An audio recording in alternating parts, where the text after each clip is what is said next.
Marie Nakhle, and I'm a senior consultant at Cosmic Centaurs and a certified psychological safety practitioner. For those of you joining us for the first time, Cosmic Centaurs is an organizational and leadership development consultancy. We work with holistic leaders to help them build organizations that thrive and deliver. Thank you for joining the webinar, Building Systems to Scale Psychological Safety, as part of this year's edition of the Cosmic Conference. The event is part of our 6-week long conference. The system is the strategy, all about systems thinking and shifting from firefighting to future building. We've been running the Cosmic Conference for 5 years now, as one of our principles is sharing what we learn with the world. Every year, we choose a theme that resonates with the leaders we work with. From navigating remote work, managing hybrid teams, to designing effective employee experience, strategy executions, and building organizations that deliver. Over the past year, we've heard countless leaders share the same frustration, feeling trapped in firefighting mode. They tackle urgent problems with energy and determination, only to watch the same issues resurface again and again. What these stories reveal is not a failure of leadership, but of the systems we rely on. That's why this year the theme is The System is the Strategy, how the most effective leaders shift from firefighting to future building. So, what does it really mean to think in systems? Why does it matter for leaders today? And how do we move from abstract concepts to practical methods we can use in our organizations? This year's conference is about exploring those questions together on 3 levels: the leaders level, the team level, and the organizational level. We've created a wide ranging program to make systems thinking tangible. In our online sessions, you'll find 3 tracks. Track number 1, Systems Thinking One-on-One. Get the foundations, the core principle, tools, and methods. All of these sessions begin with understanding ... so you can see the big picture and speak the language of systems. Track number 2, like today's session, is all about learning from leaders who build systems to scale, innovate, build psychological safety, measure impact, or even reclaim balance. Tangible lessons you can take back to your own context. Track number 3 is the human and spiritual track, bringing heart back into the conversations. These sessions remind us that systems are made of people, stories, and meaning, and that change is a human story. Today, we'll be zooming in on a topic very close to my heart: psychological safety. This year, Cosmic Centaurs became the exclusive MENA and Arabic language partner of the fearless organization SCAN, co-founded by Harvard professor Amy Edmondson and Sander Hoeken, who's with us today. The fearless organization SCAN is a science-backed survey that measures psychological safety and provides actionable insights to help teams build more collaborative, safer, and high-performing workplaces. Through this partnership, we're proud to be advocating for this concept in the region, not only by raising awareness, but also by embedding it through measurement and consulting services that are adapted to the regional context. This webinar was actually one of the highest sign-offs in our online track. So if anyone tuning in today is interested in having a conversation about running psychological safety in your organization or becoming a certified practitioner, please reach out to us. While psychological safety is often framed around individual behaviors and team dynamics, sustaining it at scale requires more than individual practices. It calls for systemic and structural shifts across teams and organizations to embed it as a core capability and way of working. That's exactly what we're here to unpack together with our guests. Without further ado, let me introduce you to our remarkable guests. Joining us today is Sander Hoeken, who has been at the forefront of transforming research on psychological safety into actionable tools that help teams and organizations thrive. Sander Hoeken is the founder and CEO of CellSpace, a venture capital funding and growing new initiatives, and the co-founder of the fearless organization SCAN.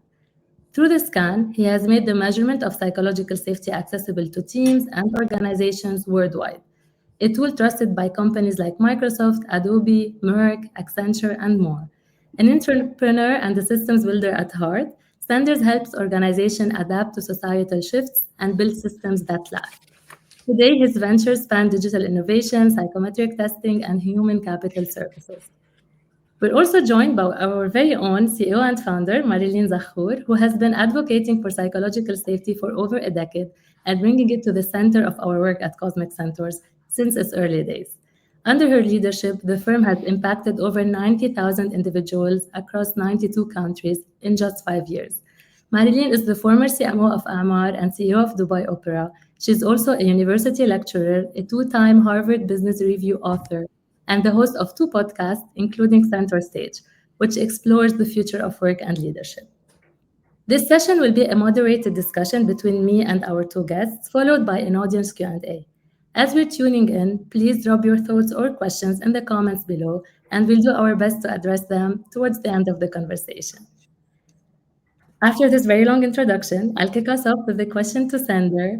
Sander, let's start us with the basics. What is psychological safety, and why is it so critical for teams and organizations today?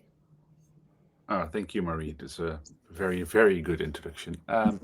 Psych safety is the belief, as Amy says it, that people will not be punished or humiliating for speaking up, bringing ideas, and actually just being different than others in an opinion, raising things that are of your concern.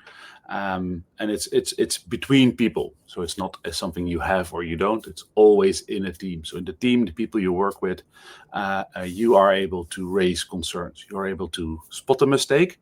That's one, of course, but then also see and tell the mistake and say to your colleagues, I'm seeing something going wrong here. And it's that trust that you have, the feeling that you can speak up, the feeling that you can rely on your colleagues, that is between people. That is psych safety. And so with that, that's the most important for recognizing that there are mistakes in a team. So psych safety is defined as the interpersonal risk taking, if you bring it down to the minimum definition. Thank you, Sander. Actually, we've seen that most of the behaviors that hinder collaboration in a team actually are because there's a lack of psych safety. So maybe Marilyn can go and talk to us about how it does look like in practice, actually. So what are some simple practices that team members and leaders can adopt to foster psych safety in their interactions? Yeah, I think one of the things that is both the most beautiful and the hardest about psych safety is that a lot of it sits in small daily interactions. So there's no magic wand to suddenly create psych safety in a team, but it's also not very hard. And if we look at some of the research that we've been able to find, where we actually see research that correlates, and Sander, I'm sure you have more of that, but the ones that I'm aware of, that correlates very specific practices to psychological safety. So one of them, shows that very simple things like the way we treat employees and whether we see them as individuals, whether we work together to remove blockers, how we reflect on failure, whether at the individual or collective level, how we differentiate between different kinds of mistakes and learn from them and bring those learnings into our process. And of course, our very own research, I'd be remiss not to mention that, with Dr. Connie Hadley, on how having team rituals that we conduct on a regular basis and stick to really help to increase psychological safety. And to go back to that definition, and maybe we'll talk a little bit about the domains as well, right? So the idea here is that psych safety can be also further broken down, because sometimes that concept can be a bit, first of all, the word safety can trigger people, because then is it that we're unsafe if we don't have 100% on that score? And second, it can be a bit of a wide concept. But what I really love about the domains is they really bring it down to earth. So inclusion and diversity, willingness to help, how we respond to risk and failure, and do we have open conversation in the team? And what we often do together, Marie, actually, is we teach leaders and organizations using those broken down domains, very simple practices and day-to-day things that they can do in order to help increase them. Exactly. On that note, actually, can we give maybe more practical advice to leaders about how to create a system that actually embeds psychological safety in their teams of ways of working? Maybe Marilyn, you can start, and then Sander can add to that. Yeah, I mean, so I'll start with our rituals piece, and then Sander can give us broader context, because him and I have had many conversations about how to do that at the organizational level. But I think if I wanted to say what's the one system that I know for sure works in improving psychological safety, and that we've researched and I can put data behind it, I know Sander is always going to be picky with the data, is Yes. bringing in collective habits and rituals that we do together as a team that help create a connection, that help to create rhythm and also predictability, and bring in moments that first help to improve inclusion. So, for example, rituals that we always bring up is very simply using, we have a game called the Cosmic Conversation, but you can find dozens of these, and ChatGPT can give you a million. But taking a moment every week to get to know each other by answering a simple question about one another. One of my all-time favorite ones is, what's your favorite tree and why? So that's a very simple practice. It can be done weekly, and that allows us to get to know each other better as individuals. Attitude to risk and failure. I think Amy Edmondson has many great examples and practices in her book, The Right Kind of Wrong. But one that we particularly love is running retrospectives. So again, from a rituals perspective, coming together every month as a collective, seeing where we have failed, what we could have done better, and improving our process. Willingness to help. That's another one that we've ritualized, which is that it's very simple. We do weekly workforce planning. We sit down and we see, what is our workload like? Can somebody use some help? Do we think that anybody is overwhelmed? And we make it a point to say, how can we help? So all of these very small things, that is really a system, because it's in your calendar, it's already there. It doesn't rely on a specific individual, and least of all me as a leader, to come and say, oh, we forgot to do A, B, and C. It's not so much about my intention and my leadership anymore. It's outside of me, and it's now become something that is ritualized and really a strong element of our system as an organization and the systems that we implement with our clients. So that's one way that we can bring psych safety through systems. Yeah, actually pre-scheduling those really helps. Like we always say, we put them in the schedule this way, they're just in front of our face. And then if we have an emergency, maybe we can move it by a day or two. But that's like a great way to make sure that they happen. Sandra, do you have other advice for leaders to create a system that actually embeds psych safety in their teams? Yeah, as I know, you're very, very goal oriented and immediately going to, like, how do you fix this? But let's first look at a little bit of a cause, because I think many leaders think it's natural to have psych safety. So if you do your job well, if you are clear in instructions, you will have psych safety. And that is just not true, because psych safety behavior, the behavior that we need from people, is not natural. So if you were to let a team just go out and be a team without any instruction, without any help and any guidance, you will get an unpsych safe team, because it is like a garden. If you don't trim your hedges and if you don't mow your grass, you'll get a garden. The nature will flourish, but it won't be looking as nicely trimmed grass. And to that extent, it's the same with psych safety behavior, because people need to put cognitive energy into breaking from the norm. So it's going down to the real low level of, my whole team thinks we need to go left. Am I the only one thinking we need to go right? And am I going to say that? And that flicker is resistance. And it's the resistance that everyone needs to push through and feel safe to push through, have the confidence, not even safe. That's why safety, if Amy could do it again, she would find another way of talking about psychological safety. And she hasn't found a better description, but it's one of the things that's nagging her, specifically if you compare it with safe spaces, because that's something else. A safe space is where you don't get critiqued. Everybody can just say what they want and there's no critique. Well, psych safety is, are we going left? No, we should go right. And why? And you have discord. And so it takes energy, mental energy, and I think the work of Daniel Kahneman, Thinking Fast, Thinking Slow, is really, really great. In this, like, really on a brain level, you have to push through boundaries to break from the norm. You have to stop fitting in and say, I want something different. You have to be confident to go through hierarchy and say to your boss, I think you're missing something here, or we're missing something here, or this deadline isn't attainable, even though there's so much pressure on. So first up, it's not natural. And I think going through everything you just said is super true, but it misacknowledges the fact that if you don't look after it, it is like a hedge. The hedge will grow and people will start fitting in again.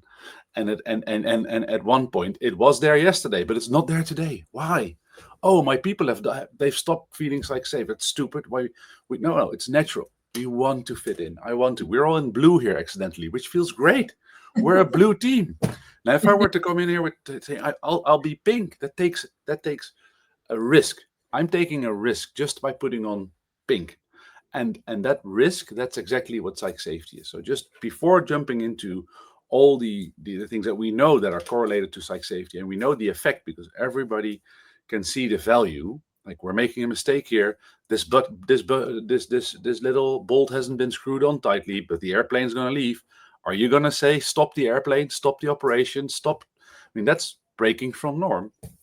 But we all can see if after a calamity, so if something goes wrong, which is the negative phrasing, but we hardly ever congratulate ourselves when things go really well, but it's the same pattern, that somebody said something. Somebody pointed out, we missed this, or your microphone wasn't on. And so be careful. I see you want to speak, Marilyn, but your microphone isn't on. Also, those micro interactions, they take energy, and we have to acknowledge that they take energy from every individual.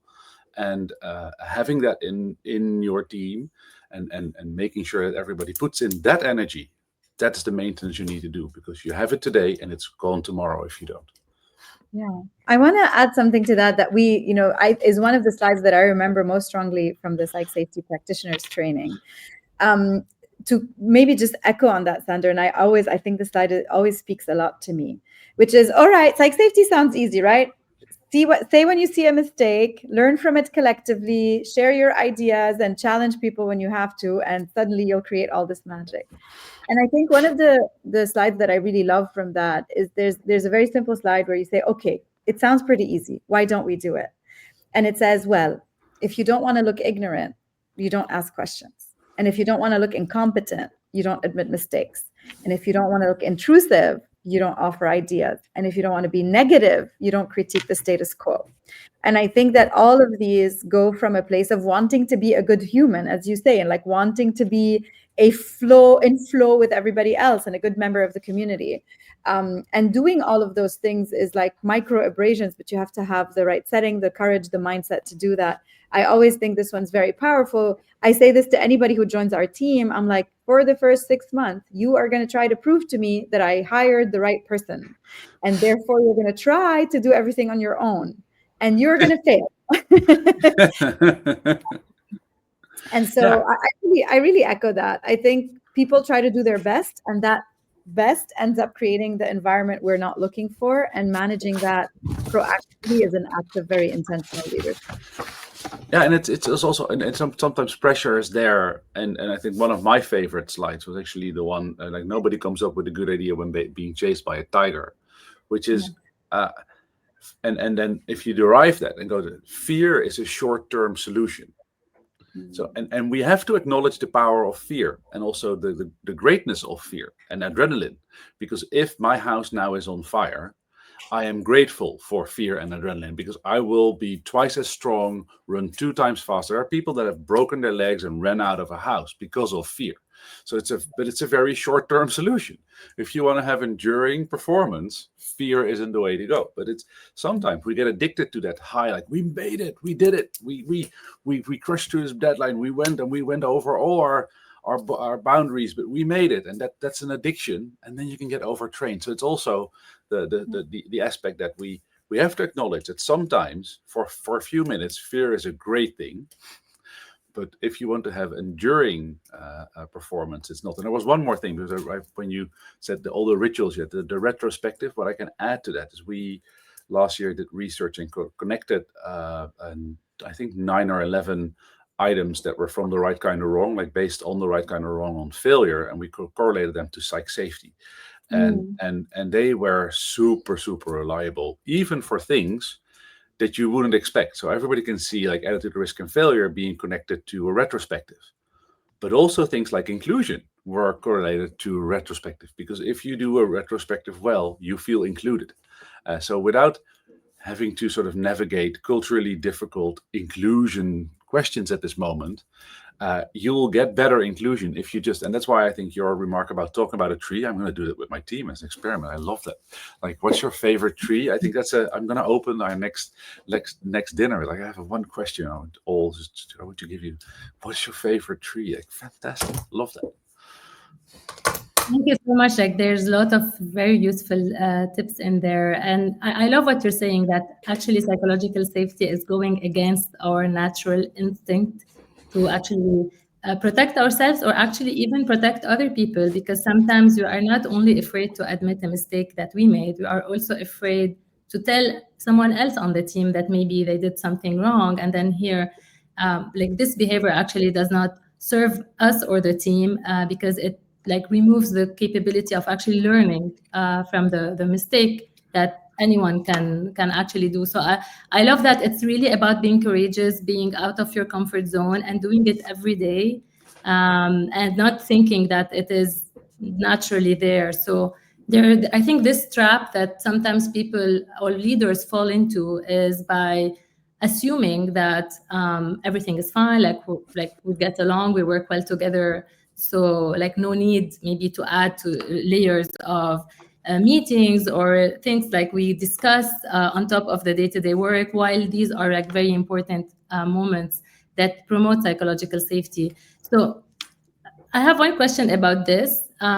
Besides assuming that psych safety is there by default, what are like other traps that we fall into as the teams or as leader that really puts it like makes it hard to sustain psych safety?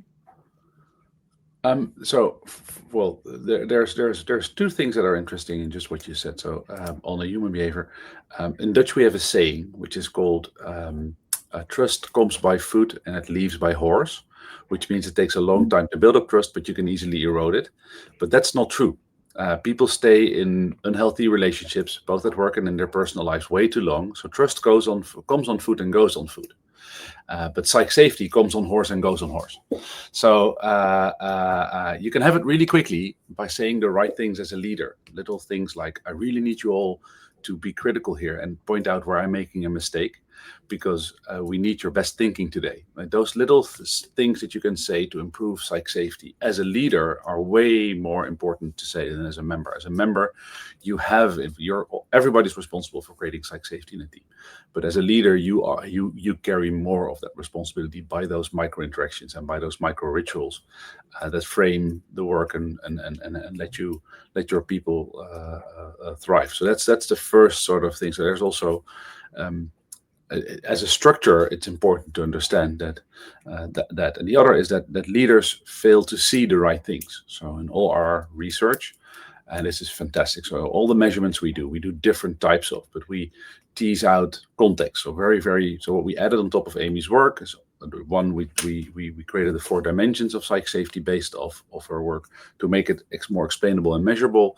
And the other is we added context with our tool, which means we ask psych safety in the right context, because it can vary from team to team. It's not like our organization has high psych safety. Any organization that says that doesn't understand psych safety, because you can have a high average psych safety, but every team is different. Every context is different. And leaders, particularly. So the moment somebody goes into a leadership position, and we measure that by just knowing that somebody is the leader, their psych safety score goes up against their peers, which is strange, because psych safety is measured in the third person mostly. So it's more about other people. I see other people speaking up. I see other people rejecting others. So that's what we measure. We don't measure our own behavior because it's an interpersonal thing. We measure it's not an MBTI. It's really about what I see in the team. But the moment you take a leader and measure the leader in their team, they'll have higher score, and particularly have higher score on open conversation, which means that the length at which people are able to speak up. So every leader overestimates what they hear, and it doesn't matter what level you look at. So this is from the C-suite to team lead. It doesn't matter. In our latest measurements, we see those patterns come up. Like if the moment you slap leader onto somebody, they'll stop hearing the open conversation. Think they hear everything, which is more dangerous. They think they hear everything, but the members will say they're not speaking. Now, we tease out that by, for instance, asking a leader to rate their collaboration in the leadership team. And then if you are a member of the leadership team, but you are a leader in your own team, we on average see a drop of like 11 to 12 points, which is huge. And so leaders will then see like, oh, this is very, very contextual. It is role-based. So what organizations need to do structurally is really imprint with leadership, that leaders don't think they hear all the things, but they don't. And that's up to the leader to make a difference. So that's one of the policies, or one of the things you can immediately jump into. That's really, really relevant here as a sort of structure around that.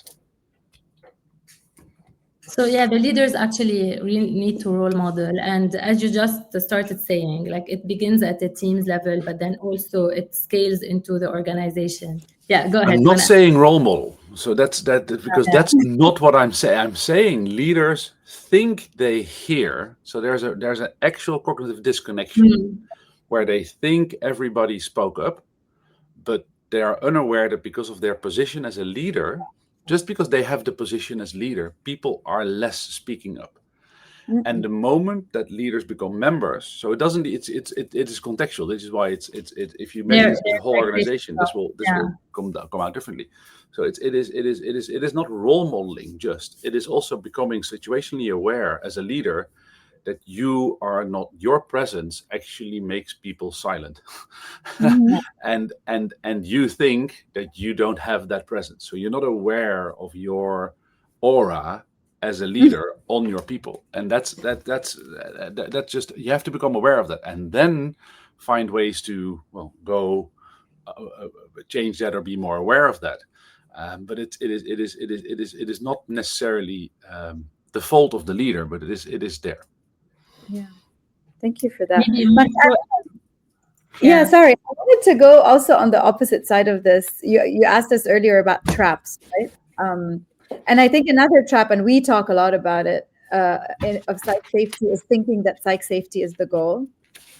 So if we go back conceptually to the research, the purpose was not to say how can we create psychologically safe teams. The purpose was to say how can we create learning teams, because we know that learning organizations or teams have better outcomes, innovation, performance, whatever that may be. And oftentimes, actually, we spend a lot of time telling people to remember that one of the traps is working on psych safety, but ignoring that you also need to improve your muscle on accountability. And therefore, we've seen Amy Edmondson and a lot of people this year publish the misconception around psych safety. And one of those key ones that we see is that people think, oh, psych safety is a well-being measure. It's about being nice. It's about people feeling happy all the time. It's about feeling comfortable. And that couldn't be further from the truth. Good psych safety practices will sometimes make us very uncomfortable. But the goal is to create an environment where that discomfort doesn't lead to a suite of negative emotions. It's just temporary discomfort about a discussion that we're having. And we can then use that to become a better learning team and then to perform at a higher level, only if it's coupled with accountability. And it's important that those two things are brought in together and that we never think of psych safety as the ultimate goal. It's about performance. Right said.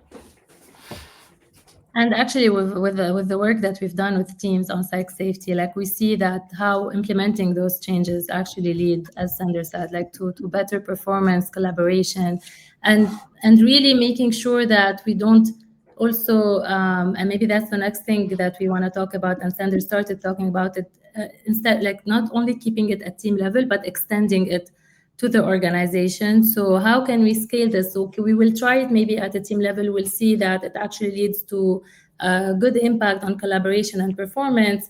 But how can we make sure that this is replicated at the level of the org? And how can we make sure that we have the structure that we need to do? Sandra started talking about having some policies around that. So maybe you can walk us through a bit of how can this be done, not at a team level, but at an organizational level. So when we first started opening up the conversation on organizational level, and specifically talking to Amy about this, Professor Edmondson, she really didn't like it that much, because psych safety in the end is done at the team level.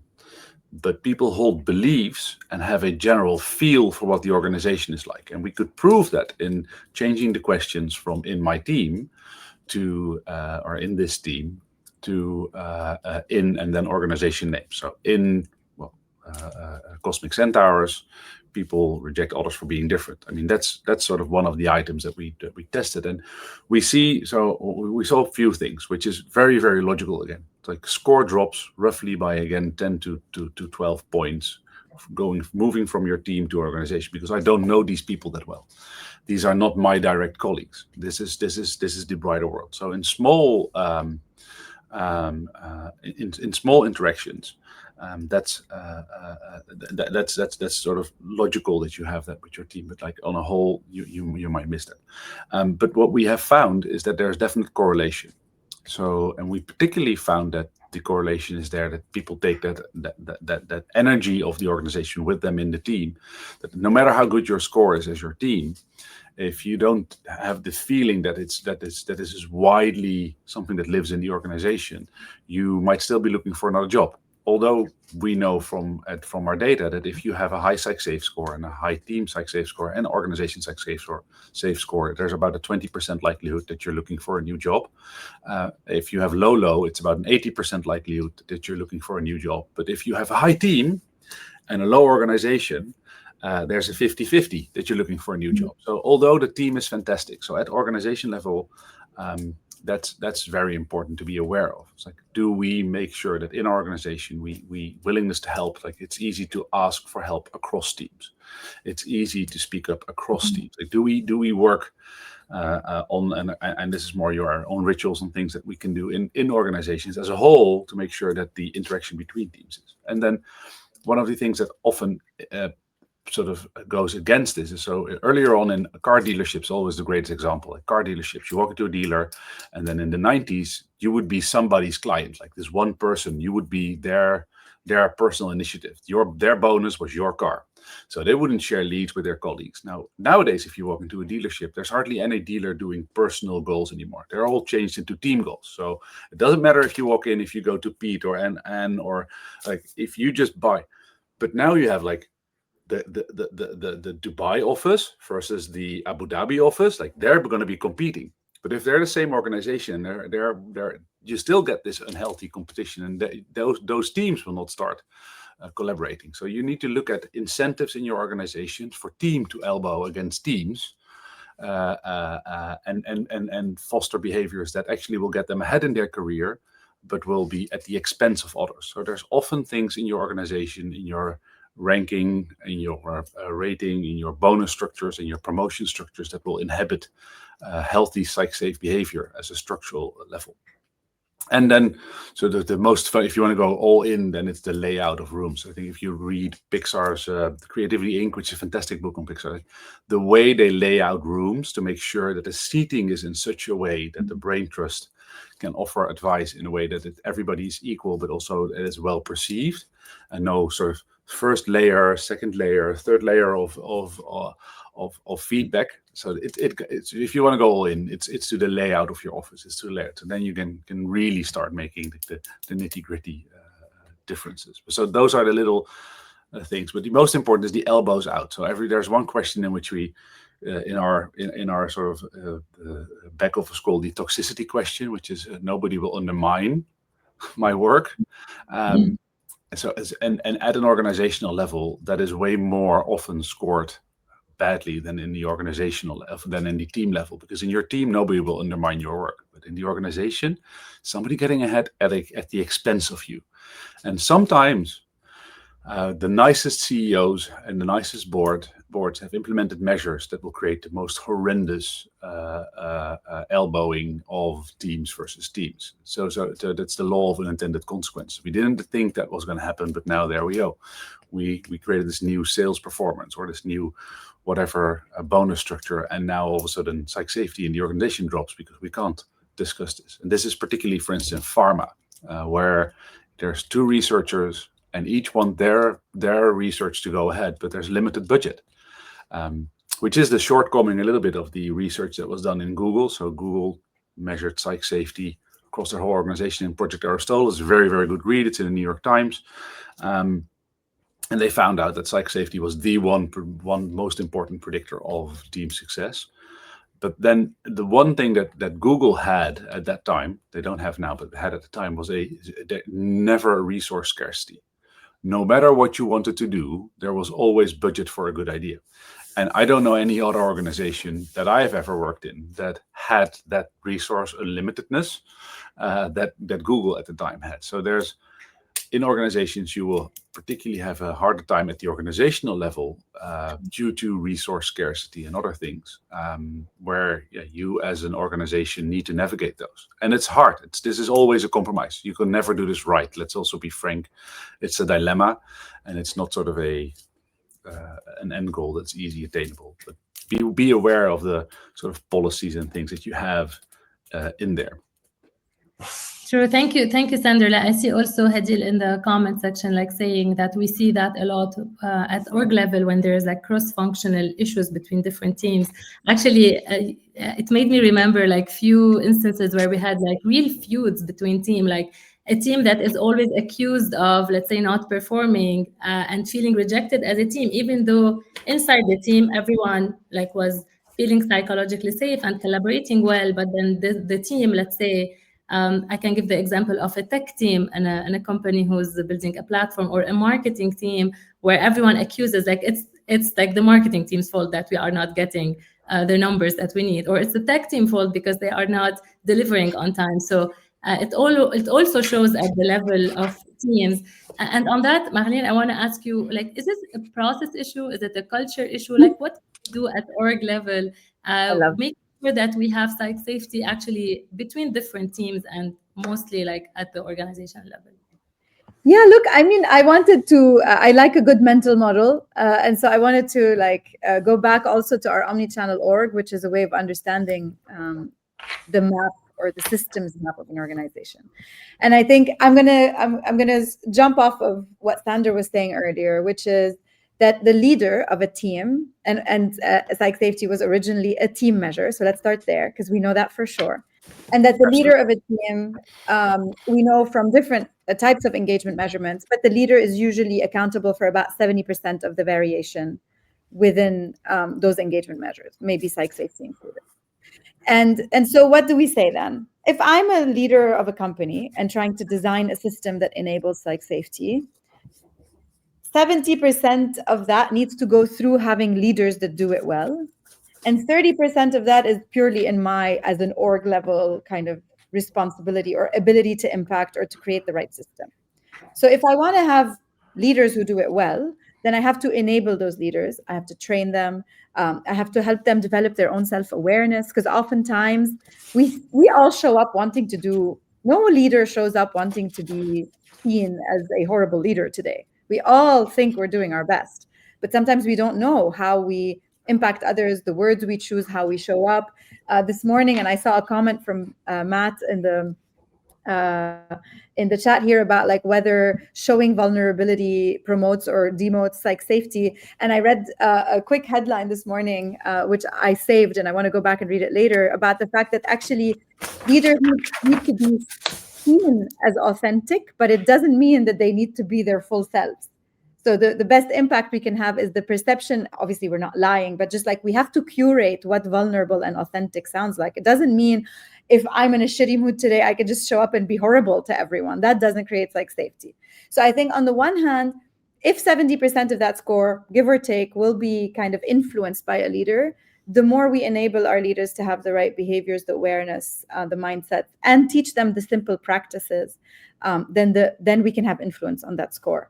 And I think maybe at an organizational level, we can think of, in systems thinking, you think about feedback loops that have a positive correlation and those that have a negative one. So on the one hand, what are the things that we can do to increase psych safety? Sure, we can talk about culture, we can talk about cross-functional collaboration, we can talk about incentive systems, but also the reverse question. What can we make sure we don't do that's going to break whatever psych safety leaders have been able to create in their teams? So sometimes the best thing for the org to do is to stay out of it and to try and make sure they don't do something that negatively correlates with psych safety. Again, Sandra gave us a lot of great examples, like incentive systems that we didn't think of the second order effect of that, but actually is going to end up killing whatever effort the team does. Internal communication that is obscure. Oh, we fire 50 people. Maybe we have a great reason, but we don't tell anyone about it. So then, okay, what can the leader do in that circumstance? So I think if we kind of go back to our systems thinking theme here, seeing the system, understanding the leverage points, knowing that a leader of a team has very high leverage points, but the system can break any effort that they make, and really trying to look at that map. And you referred to our omnichannel org because we think of it as a holistic map of the organization. So you need to look at alignment to strategy, at the structure, including the structure of the rooms. I really love that because I'm an architect. That speaks to me. The hierarchy, the culture, of course, the leadership, the internal capabilities, the processes, the ways of collaborating. So then you can go and look at this map and say, all right, which button should I press or which one should I not press in order to create the right environment for this to occur? So that's a little bit of like my zooming out a bit and trying to see if I were to advise an organization how to do that, how I would kind of break down the problem. Yeah, actually, the work that we do on a channel organization is the first thing that we say to leaders is that the organization is an interconnected system. Like we cannot fix the process, but then not fix maybe the comms around it or train people around it. So we can fix one thing, but that doesn't mean that we fix the problem, that there's like an org level view of this problem and making sure that we really leverage all the touch points that are needed. And actually, my question to you, Sander, like we know that the fearless organizations can allow us to measure, like to actually score psych safety, whether it's at the team or at org level. How can we make sure that this is not like a one-off, and then we can implement this, measure it over time, see how we're making progress? What's your advice to companies who want to integrate psych safety as one of their indicating measures of performance? Of course, it is in Dutch. It's the butcher testing its own meat. We would say so. You use it regularly. That's the short answer. But the long answer is, it is not like an engagement survey. It is not like you can just test this in an uncontextualized way in your employee engagement survey. Of course you can, and it gives some leading insight. And it is one of the elements, for instance, in Great Place to Work and a few other metrics that touch on it. So the thing that's important is to sort of keep it out of the performance loop as the thing, and keep performance as performance. So I think organizations should use it like half a year, yearly, or in teams. It depends on the ritual that they're going through. Could even be every quarter, but it shouldn't be a sort of a ritual that is not valuable anymore. So it's not like let's do it every week. I don't think it's a pulse thing. But by doing it regularly, you at least have a gauge. But doing it next to other things that you measure performance with keeps it pure and keeps it on the interpersonal interactions. By integrating it into a cycle of performance or a performance review or engagement surveys, it becomes often a target. And then when it becomes a target, it starts being gamed and it loses a lot of its effect. So it is really a measure that we love to see next to other things as a separate process that you keep a lid on and track on. And that's the most important thing to make sure. As a whole, I mean, it's of course you can put it in your employee engagement survey, but what does it say for your whole organization? It only tells you where you need to look to start doing team interventions, because you can't just use an organizational score and then say, well, Pete and Anna don't feel safe. I mean, that's like the team or the marketing team doesn't feel safe. We need to change now. Oh, we have a hint that at the day that we did the measurement, because it's very volatile. At the day we did the measurement, there was a general lower score of psych safety. Let's have a conversation with the team. Let's do a team debrief there. Let's inquire. And what we see is if you put it into the sort of Great Place to Work or engagement surveys, it becomes its own measure with its own goal. And actually nobody's interested in doing that inquisition and having that conversation afterwards. We're just immediately going into punish or congratulation mode. So we're doing the Fearless Report now, which is our effort to really sort of measure the state of psych safety around the world and compare cultural differences, compare all sorts of other things. And it's really it's already a super, super nice journey where we get so much data on correlations between loneliness and psych safety. So that's great. But going on into the sort of this is, if you participate in that as an organization, then that's an in. for your team conversations. But somebody in the comments when we launched it said, we need to get a the highest psych safety award, like organization psych safety award ceremony. And I saw that LinkedIn comment, and actually by answering on that, it would sound so negative that I sort of stopped short of giving it an answer, because everything I'm saying is actually rubbing into that. If we put a sort of award on this, then it doesn't hold any truth anymore. This, because it's so much at the team level. So bringing it back to your sort of very, I'd advise, which is sort of the doctor advises his own medicine, every half a year to a year, like annually in your organization. It's a very short survey. Do it separately. See where your heat zones are, where in your organization you think you have work to do, but make it a team ritual and see that you use it every half year, every 3 quarters, every quarter, just to check in, separate to all the other performance measures. Because that's the most so connecting it even in the mind. If you add it to the employee engagement survey, it will go into the collective bin of the employee engagement survey, and it will be there, and it's connected to everything that this employee engagement survey is connected to, which can be the bonus of the manager. I mean, there's all sorts of organizations tie all sorts of things, and it's not meant to be there. It is meant as a conversation starter. Amy brilliantly says it. It's the soil, not the seed. So psych safety is absolutely not the end result. It is just better soil. Your seeds and your watering and your sun and everything you throw at it, and your farmer's love to that extent. That's what you need to add.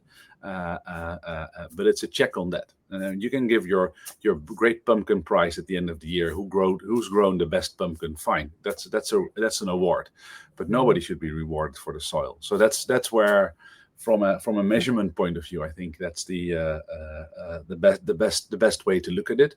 And I have, well, Amy and I both, we have strong resistance against tying it into anything that looks like performance, because you just measure performance afterwards. Just congratulate the team on the actual performance. Like, you've hit your targets, you've created this new medicine, you've done well. That's the award, and not psych safety itself. I always love the soil and the seed metaphor. And as you said, Sander, context really matter, and cultural differences as well. And when we started talking about psych safety in our part of the world and in our region, we directly noticed that some concepts are perceived differently or lived differently. So Marilyn, can you talk to us a bit about how can we account for this cultural diversity when we are building psychological safety in the workplace, especially in multicultural contexts? Yeah. I mean, so we work in the GCC, but also broadly, MENA. In this part of the world, like in Dubai and Saudi, your team is multinational by default. And when we say multinational, we don't mean 1 or 2 or 3. There's very rarely any dominant nationality. We're talking about 30, 40, 50 different nationalities coming together, even in a 40-person company sometimes. And so the first thing that we like to talk about, and we always refer back to Erin Meyer's work on cultural differences at work, which is, it's very important that we understand the ways in which we show up naturally or on average. Of course, there will be one extremely direct Arab and one very high context Dutch person, maybe sometimes, but on average, we have a lot of traits that come from our culture, whether it's our relationship to hierarchy, whether it's how we say no, so whether we engage in direct negative feedback or not, whether we are low or high context communicators. There's a lot of nuance in there. So Sander and I might be having a chat and he just says what he thinks, but I think I've upset him because my culture and his are very different. And so I think that one very basic thing is to develop cultural awareness and be able to understand that people's baselines don't look the same. And so open conversation doesn't necessarily look the same in a team of, I don't know, all American individuals versus a team of people from Pakistan or India or the Arab world. And so I think that being sensitive to that cultural difference, also being sensitive to your practices. So you will, yes, okay, we think a retrospective works everywhere. Our survey and our research was global, but I don't think you run a retrospective exactly the same way in all those places. I don't think you use the same language. The level of directness versus not, the way in which you involve the individuals.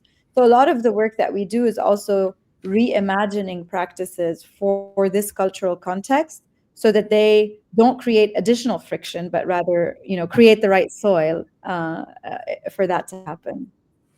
Sandra, you want to add to that? I can, yeah, I want to add because I think you hit home with with the open conversation looks different.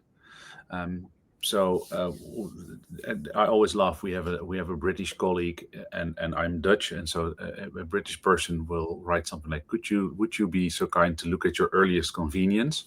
And then a Dutch person will say, "No, it doesn't work." Which shocks British person, and so there's all sorts of cultural differences, but it goes down to the level of introvert extrovert, and we did a measurement last year where we asked people if they would rate themselves as introverts or extroverts, and we hoped it was the case, but it was really the case. Like, there's no difference, but I expected a difference in open conversation specifically. Like, do you see your team bringing up tough issues? But what we measure in psych safety, and this is why these measures are so valuable, we don't ask, are you able to speak up? We ask, in this team, is there enough speaking up? And then the cultural differences start to fade away because everybody can see that nobody said something about something, and then, or that we just went on and missed the point. So even if you reflect on it or talk to it differently, but if we're missing things and that hampers our performance, everybody can see that. Now, the way you structure that, the way you talk about that, that's very, very, very culturally different. So I think your comment about doing a retrospective, yes, should be done in every culture. How to do a retrospective, very, very culturally different, and that's even between Dutch, German, Belgium, like, and Americans in English, which also is great because they always say they're divided by the same language, which I love as a comment. So but it doesn't mean so. So for one of the rituals that I've seen coaches do, which I don't like that much, is let's go around the room and everybody needs to say something. Like, everybody needs to talk for a minute on this problem. And no, because that's if you then hit on the introvert as the first, there's nothing worse you can do to a high functioning introvert. Like, give them the first word. But if the introvert's in the room and everybody's talked, and then they say at the end, "Well, I think everything that I wanted to say has been said. Thank you." Perfect. They don't need to speak for a minute. But if the introvert is holding back at the end and saying, "No, there's nothing I want to add," but thinking, "Pete missed this point and I missed that point," then there's a problem. So it's the way we structure things. And so thinking that everybody needs to scream and talk is not the way forward. It is really across cultural to realize that somebody should have said something. And it doesn't matter if you're Japanese or if you're Dutch or if you're Arabic, because if somebody didn't say something and the end result is just bad, lower performance, that is very bad. And I had a conversation with a car manufacturer that invented this a few months ago, which was excellent because we figured out quickly in that conversation that they've managed to do this at the production line of the car. So every employee can stop the whole line and say something's going wrong, pull the cord, we need to stop production, and then this whole production line stops. But they didn't have the equivalent in their management teams. So they've invented this whole thing of total quality management and stopping a production line, but they don't have the equivalent. And I think most organizations don't have the equivalent of that in their teams. And so that comes back to design, that you need to design. Now, what does that lever look like in any culture? I don't know. But make sure you create that culturally appropriate for your teams and for your context. What this is making me think is, oh my God, that sounds a lot on the leader's shoulders. Like, you have to design the right rituals. You have to be aware of cultural differences. You have to sense when psych safety is low in the room, and then you have to facilitate the conversation. So how can we help the leader? Like, how can we maybe uh, give some practical advice for a leader if this doesn't come naturally to them, like how they can develop a better sense for psychological So I safety. think the only thing that the leader itself needs to really actually do is the last thing you said: be aware, because no matter what you can copy or teach or do, if you're not aware and you're not authentic. I wrote down the sort of vulnerability thing. I think it's excellent.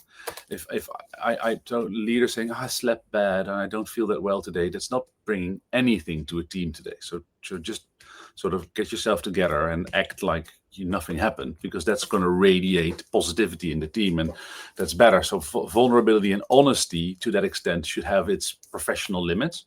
um, I even go as far as that's in marriages often also very very helpful. Just keep it to yourselves at moments, but know when to speak up, of course. But the rest is also very very highly trainable behavior, and just doing it. It's going through a checklist, doing it. And I think if you want to look at an industry that fixed this, where it's two high ego individuals having a very high stakes job where millions are on the line and lives can be lost. It's two pilots commanding an airplane.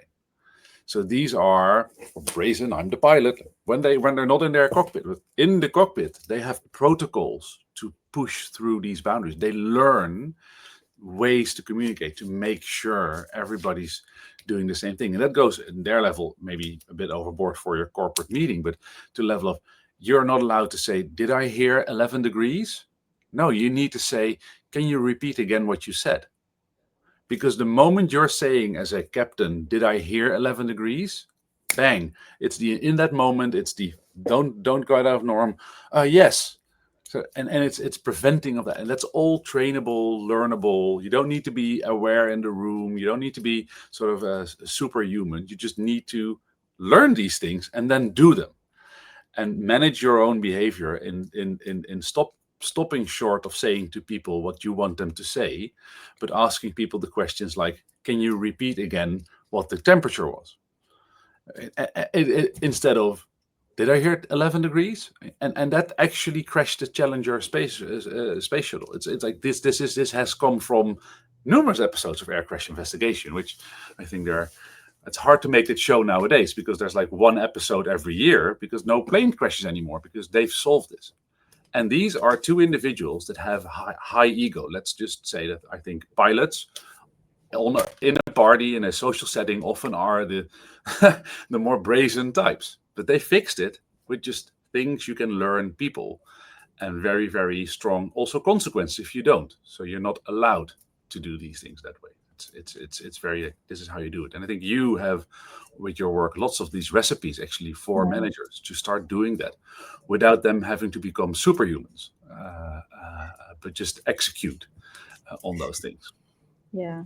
I really want to add to this because this question always triggers me a bit. I'm like, if you don't want to be a leader, don't be one. It's okay. There are other ways to grow and make money and be happy. So one of it is you have to have the calling to want to lead others. And yes, it comes with a bit of extra work, but hopefully it also means that within your own personal reward system, that trade-off is worthwhile. So I want to start there. And then I want to 100% echo what Sander said. Self-awareness. I think the older I get, this is now me, I'm almost 40, so I can start saying this. The older I see that when you're leading, and by the way, leader doesn't need to be manager. You can be a leader when you're the most junior person on a team. But when you lead, what you strengthen in yourself, you strengthen in others. And so developing the awareness, having the intentionality, reducing your volatility. Wissam, our friend, who's a friend of the conference and of Centaurs, says if there's no uncertainty, then there's no need for leadership. So if you aren't able to handle that, then it's okay. Step down. Like, that's not where you should be. But if you are, then yes, we're here to help you. We're here to hold your hand. We're here to, there will be good days and bad days. You won't get it right all the time. And what matters is that you keep trying to be a little bit better every day, and eventually you'll get there. And for that, as Sander said, the beauty, particularly in the context of psych safety, is all you have to do, I'm now going full circle to the beginning, is really small things every day. So it's not a big task. It's not extra hours added. Actually, the bulk of the effort is in the self-awareness and in the mindset of wanting to be intentional. If you have those two things, the rest we can help you figure out. There's a lot of great content out there. There's a lot of really well-established practices, and you can make that happen. Thank you. Thank you for that, Mahlin. I know we're almost out of time, but I want to take one question from the audience, from Rasha, actually. What holds leaders back from prioritizing psych safety? What do you think holds leaders back? They misunderstand it. Being nice at the cost of team performance and direct and candid conversation. It's being afraid to add discomfort. I think that's the most, at least in the context I'm aware of. And so I might have cultural unawareness here on the, but for me that's the most. It's the leaders that want to sort of fend for their team members and protect them in the organization and make sure that we have the nicest team. And I know everything about. I know their spouses' names. I know their children's names. I know when they go to school what they like. No, we're here to do a job. It's about work, and we need to bring it back to that. So for me, that is the most. So a leader that doesn't understand it and mixes fearless organization that mixes that up and misunderstands psych safety. For me, that's the biggest risk when you go off this call and think, well, wow, I'm so inspired by this safety thing. Then that's my biggest risk. I'd rather have a more strict hierarchical leader that doesn't listen than somebody that's trying to make it into a friends group. Yeah, the difference between being nice and being kind, that's something that we always talk about. Actually giving feedback and sometimes like really being honest about what you really think is actually kinder to the people around you than saying nice things, and can lead to actually good impact. Before I close us off, I have a few questions for you, actually. It's a Cosmic Conference tradition. We like to end every webinar with a few rapid fire questions we ask to all our guests. So I'll throw the questions, and then maybe let's say Sander starts and Marilyn goes after, so we can do it together at the same time. And all I need from you is to continue the sentence. So the first one is, an effective system is? In flow. It feels effortless. Nice. I love that. Mine was going to be in constant evolution, never at rest. Nice. Okay, question number 2. The one leadership quality most needed to nurture systems thinking is? It comes down to honesty, kindness and honesty. You need to tell what's going on. Like people, if you're not honest, then it becomes hard. I'll go for awareness and curiosity. So self-awareness and the ability to understand how you're showing up, but also real absolute curiosity and learning about the world and the people around you. Nice. Genuine curiosity. The ultimate mindset needed for effective systems leadership is? Consistency. Oh, I love that. I'm a big discipline person, so I could have said that. I'm going to add courage. And my last question for you, my favorite systems thinking tool is? Reflection. Can I say the omnichannel org, or is that too much? But that's not something everybody will get now. Like, yes, omnichannel org. I know what that is. I wake up in the morning and today I'm going to work on my omnichannel org. That's your. That's why I chose reflection. It's part of your omnichannel org. No, honestly, I'm a tool. Everybody knows I'm a framework collector. I do not like to choose between my babies. I love all of them all together. I love everything from the broad methodology to every tool inside, from like the iceberg model to causal loops. I can't pick a favorite because I actually think the right systems thinking tool is the one you need for the specific thing you're looking at in that moment. It's the right one at the right time. So that's my very philosophical answer. Thank you for that. And actually, this brings us to the end of the webinar. I'd like to thank you both, Sander and Marilyn, for all the valuable insights you shared with us. Thanks to all of you attendees for joining us today and being part of this insightful discussion. We will be reposting the video on our social pages, YouTube, and website if you want to listen to it later. Also, for more insights on the psychological safety topic, we have a lot of content on our website, www.cosmiccenters.com. You can also subscribe to our newsletter and follow us on social media to make sure you don't miss the future events in our conference. Actually, just today, a few hours later at 5 p.m. Dubai time, we're going to be hosting another webinar with Dr. Laura and Dr. Derek Carvera, faculty professors at Cornell University and the founders of the Carvera Lab podcast. We are really looking forward for this conversation with them about understanding the systems thinking toolbox. Thank you once again for being with us, and we hope to see you at the next one.